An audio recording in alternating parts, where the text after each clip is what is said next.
저녁을 굶어야 혈당이 내려간다. 그렇게 믿는 분들 정말 많죠? 주변에서도 그런 이야기 많이 들으셨을 겁니다. 하지만 저는 22년간 수천 명의 시니어 분들과 함께 하면서 완전히 반대의 결과를 직접 목격했습니다. 저녁을 걸을수록 새벽 혈당이 오히려 더 높아졌습니다. 왜 그럴까요? 밤새 몸이 에너지를 찾지 못하면 간이 저장된 당을 꺼내서 피 속에 흘려보내기 때문입니다. 이건 우리 몸의 생존 본능이에요. 굶주림을 감지하면 자동으로 당을 방출하는 거죠. 결국 저녁을 피할수록 혈당은 롤러코스터처럼 흔들리고 잠은 얕아지고 다음날 아침엔 더 피곤해집니다. 저는 22년간 대사 노화와 식습관 회복을 연구해 온 윤재현 박사입니다. 그동안 정말 많은 분들을 만나면서 한 가지 확실하게 깨달은 게 있어요. 혈당을 안정시키는 진짜 비밀은 굶는 시간이 아니라 먹는 순서와 구성에 있다는 것입니다. 많은 분들이 저녁을 두려워하시는데 사실 저녁이야말로 하루 중 가장 중요한 회복의 시간이에요. 밤사이 우리 몸은 세포를 재생하고 혈관을 청소하고 호르몬 균형을 맞춥니다. 이 모든 과정에 적절한 영양소가 필요한데 저녁을 굶으면 이 회복 시스템이 제대로 작동하지 않는 거죠. 그래서 아침에 일어났을 때 몸이 무겁고 혈당도 높은 거예요. 오늘은 여러분께 저녁 6시 이후에도 혈당이 안정되는 황금 식단 그 한 그릇의 원리를 자세히 말씀드리겠습니다. 특히 따뜻한 국물 요리 중심의 저녁 식사가 어떻게 혈당을 잡고 숙면까지 도와주는지 구체적으로 알려드릴게요. 복잡한 이론이 아니라 오늘 당장 실천할 수 있는 방법들입니다. 여러분은 평소 저녁을 어떻게 드시나요? 혹시 피하는 편이신가요? 댓글에 여러분의 저녁 습관을 남겨주세요. 함께 이야기 나누면서 더 좋은 방법을 찾아가면 좋겠습니다. 서울에 사는 72세 김정자님은 10년째 당뇨를 관리 중이셨습니다. 주변 분들한테 저녁을 먹으면 혈당이 오른다는 말을 정말 많이 들으셨대요. 그래서 늘 오후 5시 전에 식사를 마치셨죠. 점심을 먹고 나서 저녁 식사까지 간격이 짧으니까 저녁은 거의 굶다시피 하셨던 겁니다. 그런데 밤만 되면 갈증이 심해지고 화장실을 자주 가게 되더래요. 그리고 아침에 혈당을 재면 늘 150을 넘었습니다. 분명히 저녁을 거의 안 먹는데 왜 혈당이 높은지 이해가 안 됐던 거죠. 저한테 상담을 오셨을 때도 무척 답답해 하셨어요. 이유는 생각보다 단순했습니다. 저녁 5시 이후 다음날 아침 7시까지 무려 14시간이나 공복 상태였던 거예요. 이렇게 긴 공복 동안 간이 스스로 저장된 당을 꺼내서 혈당을 높이고 있었던 겁니다. 몸은 굶주림을 위험신호로 받아들여서 오히려 더 많은 당을 만들어내는 거죠. 저녁을 피하다가 오히려 혈당 관리가 더 어려워지신 분들이 정말 많습니다. 저는 연구하면서 이런 사례를 수없이 봤어요. 좋은 의도로 시작했지만 결과는 정반대로 나타나는 경우들이요. 그래서 오늘 여러분께 꼭 말씀드리고 싶은 겁니다. 혹시 아직 구독과 좋아요를 누르지 않으셨다면 지금 바로 눌러주세요. 이 채널은 여러분의 건강한 노년을 진심으로 응원합니다. 오늘 이 영상에서 말씀드릴 내용은 여러분의 혈당 관리 방식을 완전히 바꿀 수 있는 중요한 지혜입니다. 지금부터 혈당을 불안정하게 만드는 잘못된 저녁 습관들을 하나씩 짚어보겠습니다. 여러분 스스로 점검하면서 들어보세요. 혹시 나도 모르게 이런 실수를 하고 있진 않은지 말이에요. 왜 지금 당장 저녁 습관을 바꿔야 하는지 분명하게 깨닫게 되실 거예요. 저녁을 아예 거르는 습관부터 이야기해 볼게요. 많은 분들이 혈당 때문에 저녁을 안 드시는데 이게 사실은 가장 위험한 선택입니다. 공복이 길어지면 우리 몸은 생존 모드로 들어가요. 간이 저장된 글리코겐을 분해해서 포도당을 혈액으로 내보냅니다. 이걸 당신생이라고 하는데 새벽 혈당이 높아지는 주요 원인이에요. 대한당뇨학회에서 2024년에 발표한 보고서를 보면 정말 충격적입니다. 저녁을 거른 그룹과 적절히 먹은 그룹을 비교했는데 저녁 결식군의 공복 혈당이 평균 17%나 더 높게 나타났어요. 거의 20% 가까이 차이가 나는 거예요. 굶는다고 해서 혈당이 낮아지는 게 아니라 오히려 높아진다는 명확한 증거입니다. 70세 박영수님은 저녁을 거르기 시작한 뒤로 새벽마다 너무 피곤하고 입이 바짝바짝 마르더래요. 한밤중에 깨서 물을 찾는 일이 잦아졌고요. 처음엔 당연히 나이 때문이라고 생각하셨대요. 그런데 저녁 식사를 다시 시작하고 나서 이 모든 증상이 사라졌습니다. 저녁을 굶지 마세요. 대신 단백질과 채소 중심의 따뜻한 국으로 가볍게 드시는 게 훨씬 낫습니다. 밥 한 공기보다 미역두부국 한 그릇이 혈당을 훨씬 안정적으로 유지해줘요. 여기서 중요한 건 탄수화물은 적게 먹되 완전히 배제하면 안 된다는 겁니다. 우리 몸은 최소한의 당질이 필요하거든요. 국에 들어간 채소와 두부만으로도 충분합니다. 혹시 여러분도 저녁을 자주 거르면서 오히려 아침 혈당이 더 올랐던 경험 있으신가요? 그게 바로 이 때문입니다. 그 다음은 흰 쌀밥 위주의 식사입니다. 많은 분들이 밥을 줄이면 혈당이 좋아질 거라고 생각하시는데 문제는 양이 아니라 종류예요. 흰 쌀밥은 도정 과정에서 섬유질이 거의 제거돼서 혈당을 너무 빠르게 올립니다. 급등한 혈당은 인슐린을 과다 분비시키고 이게 반복되면 인슐린 저항성이 생기는 거죠. 메이오 클리닉에서 진행한 연구를 보면 정제탄 수화물을 주로 먹은 그룹은 혈당 변동폭이 35%나 높았습니다. 밥을 먹고 나서 혈당이 확 올랐다가 2시간 뒤엔 다시 확 떨어지는 시기예요. 이렇게 롤러코스터처럼 오르락내리락하면 몸이 너무 힘들어합니다. 피로감도 심해지고 집중력도 떨어지죠. 68세 오선희님은 흰 쌀밥을 반 공기로 줄이면서 노력하셨는데 여전히 식후 혈당이 180 이상을 유지했어요. 양을 줄인다고 해결되는 게 아니었던 거죠. 제가 제안한 건 밥 대신 채소와 단백질이 풍부한 국을 중심으로 저녁을 구성하는 것이었습니다. 잡곡밥도 좋지만 노년기엔 소화가 부담될 수 있어서 국물 요리가 훨씬 편하거든요. 국을 먹을 때도 주의할 점이 있어요. 간장조림이나 달콤한 양념 반찬은 피하셔야 합니다. 은근히 당분이 많이 들어가거든요. 국 자체에 단백질과 채소가 충분하면 반찬은 정말 간단하게만 곁들여도 됩니다. 김치 한두 조각이면 충분해요. 여러분은 평소 저녁에 밥 대신 어떤 걸 드시나요? 밥만큼 조심해야 할 게 바로 기름진 반찬입니다. 튀김, 전, 볶음 요리처럼 기름이 많은 음식은 포화지방 함량이 높아요. 포화지방은 세포막을 경직시켜서 인슐린이 제대로 작동하지 못하게 만듭니다. 이걸 인슐린 저항성이라고 하는데 당뇨의 핵심 원인이에요. 하버드 영양학센터에서 나온 연구 결과를 보면 기름진 저녁 식사를 자주 한 사람들은 혈관 염증 수치가 20%나 높게 나타났습니다. 염증은 혈관을 손상시키고 결국 혈당 조절을 더 어렵게 만들어요. 악순환이 시작되는 거죠. 74세 이만수님은 늦은 밤에 튀김을 자주 드셨어요. 저녁 9시쯤 출출하면 마트에서 사온 치킨이나 튀김을 드시곤 했대요. 그런데 튀김을 먹은 날엔 꼭 잠을 설치고 다음날 아침에 머리가 무겁고 몸이 붓더래요. 처음엔 그게 튀김 때문인 줄 몰랐는데 끊고 나니까 확실히 달라졌다고 하세요. 기름을 완전히 안 쓸 순 없잖아요. 그럴 땐 참기름을 몇 방울만 사용하세요. 참기름은 불포화 지방이라서 혈관에 부담이 덜합니다. 조리법도 중요해요. 구이보다는 찜이나 데침으로 조리하면 기름을 최소화할 수 있어요. 생선도 굽는 것보다 찌는 게 훨씬 건강합니다. 그리고 저녁 식사 시간도 중요합니다. 8시 이후엔 가급적 드시지 마세요. 우리 몸의 대사 기능이 저녁엔 점점 느려지거든요. 같은 음식이라도 늦게 먹으면 소화도 안 되고 혈당도 더 오래 높게 유지됩니다. 혹시 여러분도 늦은 밤에 기름진 음식을 자주 드시나요?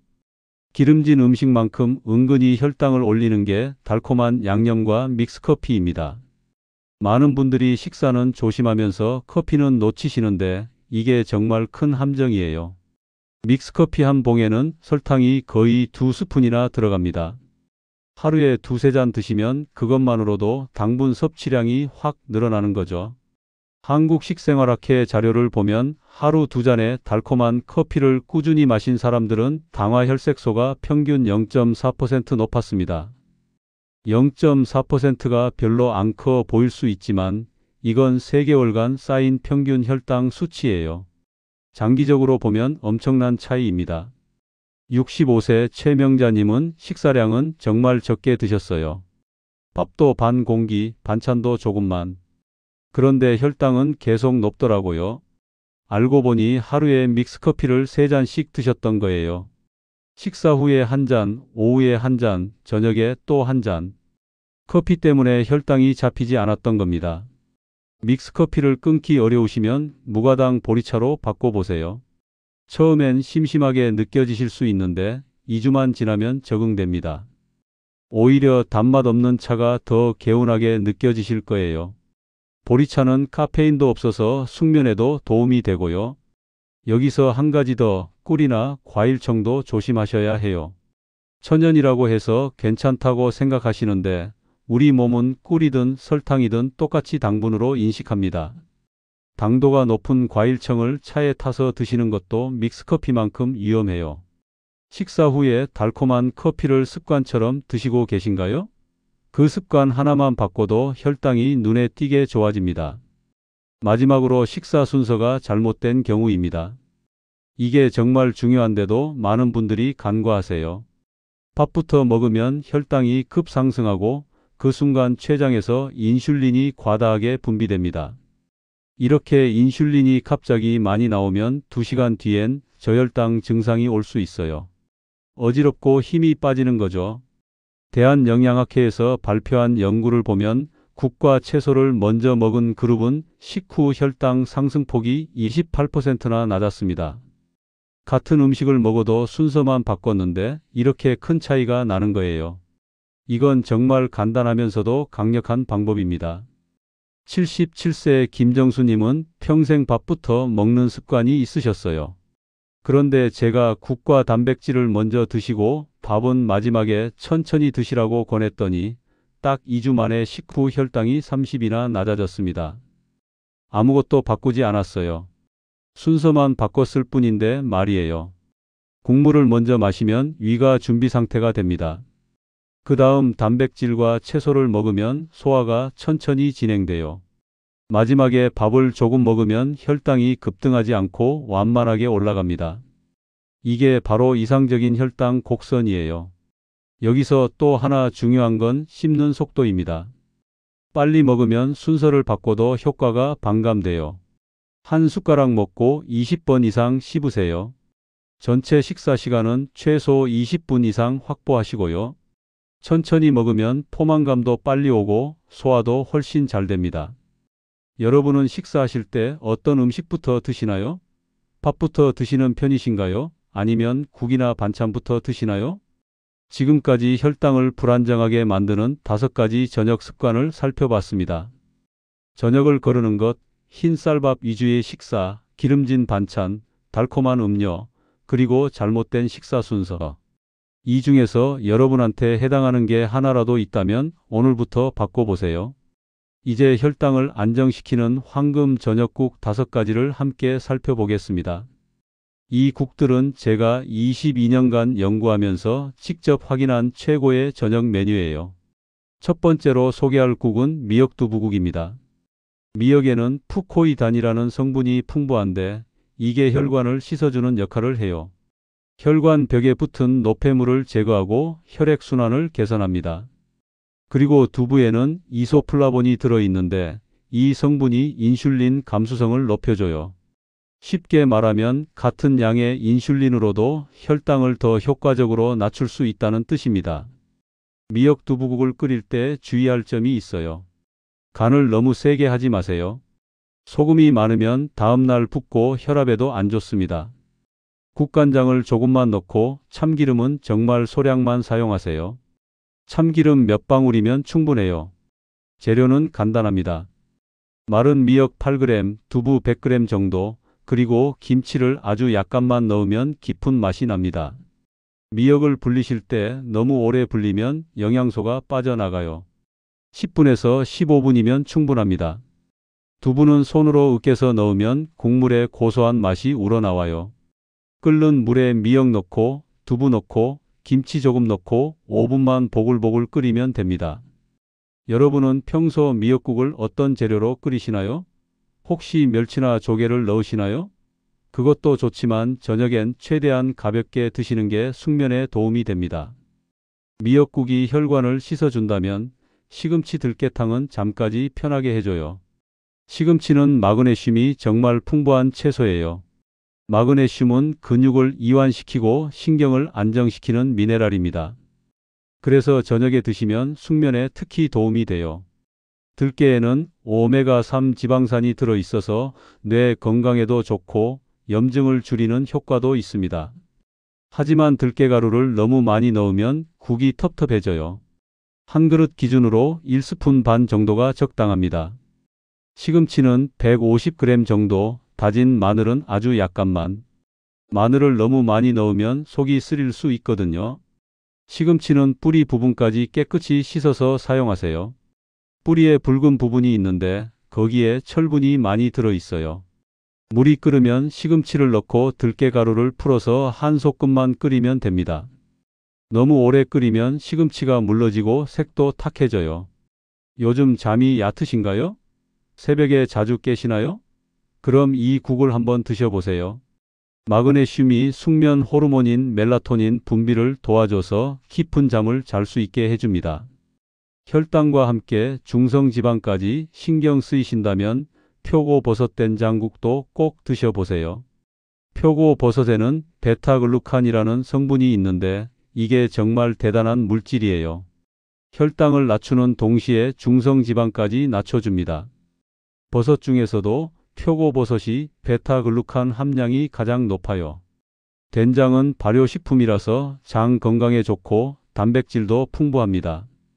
다만 나트륨 함량이 높으니까 저염된장을 선택하시고 양도 적게 넣으세요.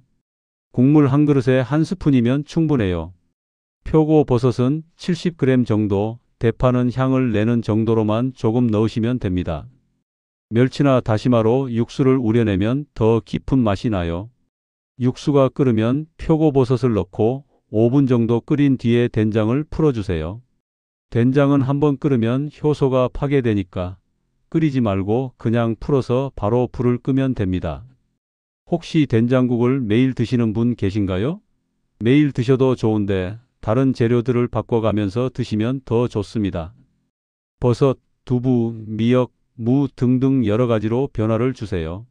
좀 색다른 조합도 한번 시도해 보시고자 한다면 브로콜리 김치탕을 소개해 드립니다. 좀 독특한 조합이죠? 브로콜리에는 설포라판이라는 항산화 물질이 있어요. 이게 간 해독에 도움을 주고 염증을 줄여줍니다. 김치는 유산균이 풍부해서 장 건강에 좋고요. 이 둘을 조합하면 장과 간을 동시에 회복시키는 강력한 국이 됩니다. 브로콜리는 150g 정도, 김치는 30g 정도만 넣으세요. 김치가 너무 많으면 짜질 수 있어요. 참기름은 정말 몇 방울만. 브로콜리는 너무 오래 삶으면 설포라판이 파괴되니까 살짝만 데쳐서 사용하는 게 좋습니다. 물을 끓이고 김치를 먼저 넣어서 우려낸 뒤에 브로콜리를 넣고 3분 정도만 끓이세요. 브로콜리가 너무 물러지지 않게 약간 아삭한 식감이 남아있을 때 불을 끄면 됩니다. 참기름 몇 방울 넣고 마무리하시면 돼요. 김치국을 이렇게 변형해서 드셔본 적 있으신가요? 처음엔 낯설게 느껴질 수 있는데 한번 드셔보시면 정말 개운하고 속이 편해요. 여름철엔 따뜻한 국이 부담스러울 수 있잖아요. 그럴 땐 오이 냉국과 두부를 추천드려요. 오이는 수분이 많아서 몸에 붓기를 빼주고 이뇨작용을 도와줍니다. 두부는 단백질을 보충해주고요. 시원하게 드시면 더운 날씨에 입맛도 살리고 혈당도 안정시킬 수 있어요.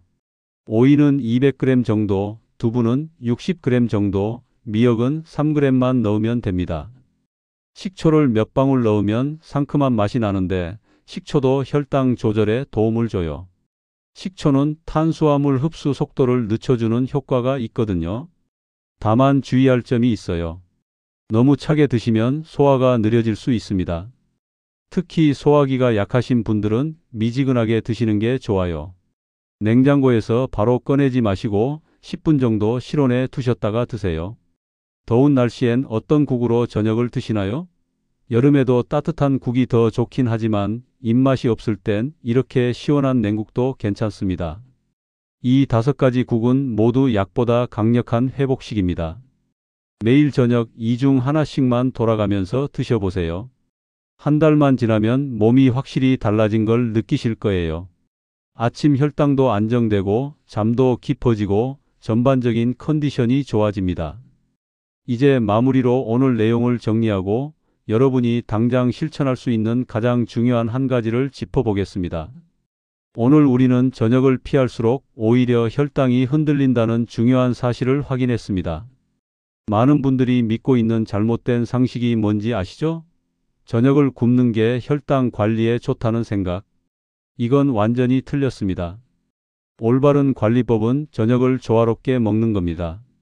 저녁을 거르면 밤사이 간이 당을 만들어내서 새벽 혈당이 오히려 더 높아집니다. 갈증도 심해지고 잠도 얕아지고 다음날 피로감도 심해져요. 반대로 저녁을 제대로 먹으면 어떻게 될까요? 혈당이 안정되고 숙면의 질이 달라지고 아침에 일어났을 때 몸이 가볍습니다. 특히 따뜻한 채소국 한 그릇은 정말 놀라운 효과가 있어요. 혈관을 씻어내고 인슐린이 제대로 작동할 수 있게 도와주고 과부하가 걸린 췌장을 쉬게 해줍니다. 이게 바로 최고의 회복 신호예요. 우리 몸은 회복할 시간만 주면 스스로 좋아질 수 있는 능력이 있습니다. 오늘 제가 말씀드린 5가지 잘못된 습관 중에 여러분한테 해당하는 게 있었나요? 저녁 거르기, 흰 쌀밥 위주 식사, 기름진 반찬, 달콤한 음료, 잘못된 식사 순서. 이 중 하나라도 바꾸시면 분명히 변화가 있을 겁니다. 그리고 황금 저녁국 5가지도 기억하세요. 미역두부국, 시금치 들깨탕, 표고버섯 된장국, 브로콜리 김치탕, 오이 냉국. 이 국들은 제가 22년간 연구하면서 수천 명의 시니어 분들과 함께 확인한 최고의 메뉴입니다. 복잡한 레시피가 아니에요. 재료도 간단하고 만드는 방법도 쉽습니다. 오늘 당장 실천할 수 있는 한 가지만 말씀드리겠습니다. 오늘 저녁부터 밥 한 공기 대신 따뜻한 국 한 그릇으로 바꿔보세요. 그냥 그것만요. 국에 두부나 계란을 넣어서 단백질을 보충하시고 채소를 듬뿍 넣으세요. 밥은 아주 조금만 아니면 안 드셔도 됩니다. 그 한 그릇이 내일 아침에 혈당을 바꿉니다. 그 한 그릇이 여러분의 혈관 나이를 되돌립니다. 거창한 변화가 아니에요. 아주 작은 선택이지만 이게 쌓이면 몇 년 뒤 여러분의 건강이 완전히 달라져 있을 겁니다. 다음 영상에서는 식사 속도와 혈당 리듬의 관계를 자세히 다뤄보겠습니다. 같은 음식을 먹어도 빨리 먹는 사람과 천천히 먹는 사람의 혈당 곡선이 얼마나 다른지, 그리고 씹는 횟수가 인슐린 분비에 어떤 영향을 미치는지 과학적으로 설명해 드릴게요. 여러분은 오늘 저녁 어떤 국을 선택하실 건가요? 5가지 중에 가장 끌리는 게 뭔가요? 댓글에 남겨주세요. 건강한 저녁 식사로 모두 행복한 노년 보내시길 바랍니다. 감사합니다.